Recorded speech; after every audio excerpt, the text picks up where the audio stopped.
আসসালামু আলাইকুম। যে যেখান থেকে দেখছেন সবাইকে সালাম ও শুভেচ্ছা, আন্তরিক মোবারকবাদ। আমি আজ দুটো বিষয় নিয়ে কথা বলবো আপনাদের সামনে। আজ হচ্ছে মনটা একটু ভালো হয়ে গেছে, যে কারণে সেইটাই আপনাদের বলবো। আর আরও একটা কথা বলবো, এটা আগে বলি তারপরে অন্যটা বলবো। তো আপনারা জানেন যে বিগত 4 মাস যাবৎ বেসরকারি শিক্ষকদের বেতন নিয়ে একটু ঝামেলা হচ্ছিল। প্রথম, দ্বিতীয়, তৃতীয়, চতুর্থ লটের বেতন ঢুকে গেছে। পঞ্চম লটে 1000 শিক্ষক কর্মচারীদের বেতন পায়নি। তাদের কপালে ভাঁজ এসেছিল চিন্তার।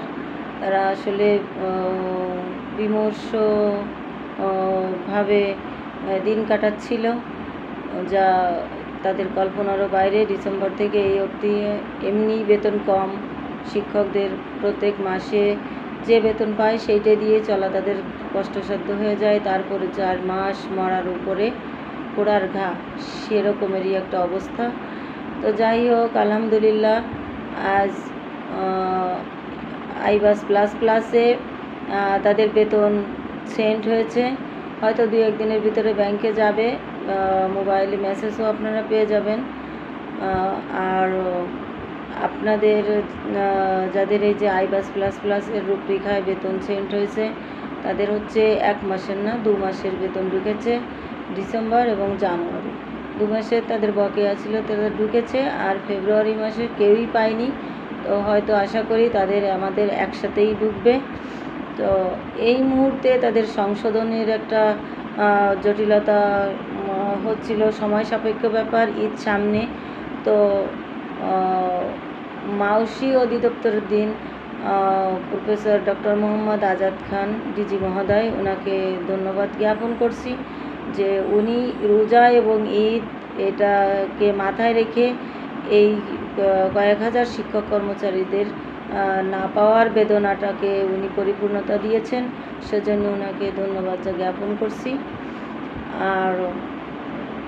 আর একটা কথা বলবো, যেটা হচ্ছে আমরা আমাদের ভিতরে সবার কাছে একটাই জল্পনা কল্পনা নিয়ে আজ কয়েকটা মাস আমরা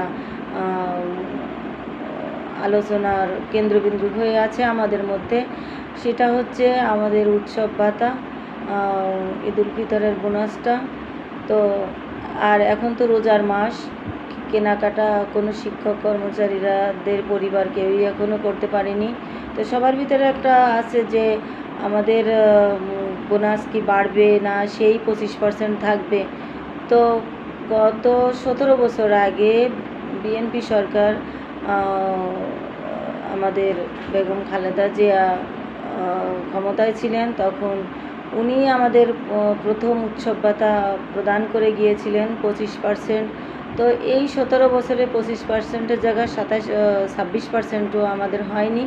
আমাদের দিকে সুনজর দেওয়ার মতো কোনো এই বিগত সরকার আমাদের দিকে কোনো নজরও দেন নাই। তো এই যে নতুনভাবে এই অন্তর্বর্তীকালীন সরকার এসছেন এবং আমরা বারবার আন্দোলন করতেছি শিক্ষক কর্মচারীরা। আমরা শিক্ষক কর্মচারী ঐক্যজোটের আমাদের চেয়ারম্যান স্যার সেলিম ভুঁইয়া স্যারের মাধ্যমে আমরা বারবার আন্দোলন করছি এবং স্যার নিজেও শিক্ষা উপদেষ্টা সাথে আমাদের এই উৎসব ভাতা, বাড়ি ভাড়া, বেতন অনেক কিছু নিয়ে, মেডিকেল অনেক কিছু নিয়েই উনি আলোচনা করছেন।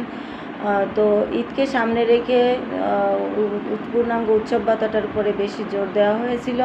তো সেখানে একটা আশ্বাস পেয়েছিলেন এবং আমাদের যে নতুন ডিজি মহোদয় প্রফেসর মোহাম্মদ ডক্টর আজাদ খান এসছেন, উনি এই যে আমাদের বেতন বোনাসটা সম্পর্কে উনি নিজেও, আমরা রোজার মাসে আমাদের কি বলবো, ঘর থেকে বেরোনো যেন একটু কষ্ট। সবাই চেয়ে থাকে যে বিভিন্ন মসজিদের চাঁদা, তারাবির চাঁদা, এই জাকাত ফেতরা, এটা ওটা। তো সবাই মনে করে আমরা চাকরি করি, আমাদের কাছে আসলে পাবো, কিন্তু আমরা যে কত কষ্টে তাদের সাথে কথা বলি সেটা হচ্ছে আমরাই শুধু জানি। তো এবার এতটুকু আশ্বাস পেতে যাচ্ছি, হয়তো আমাদের উৎসব ভাতাটা আমরা এবার অন্যবারের তুলনায় একটু বেশি পাবো। তো এটা হয়তো 20 তারিখের পরে আমাদের উৎসব ভাতাটাও আমাদের ব্যাংকে এসে যাবে। তো আমি আজকে এই দুটো কথা নিয়েই আমি আজকে ভিডিওটা করলাম। তো এই আশাটুকু রাখি এবং আশাবাদ ব্যক্ত করি যেন আমরা উৎসব ভাতা 25% জায়গায় আমাদের যেন বেশি আসে, এই আশাটুকুই রাখি। আল্লাহ হাফেজ।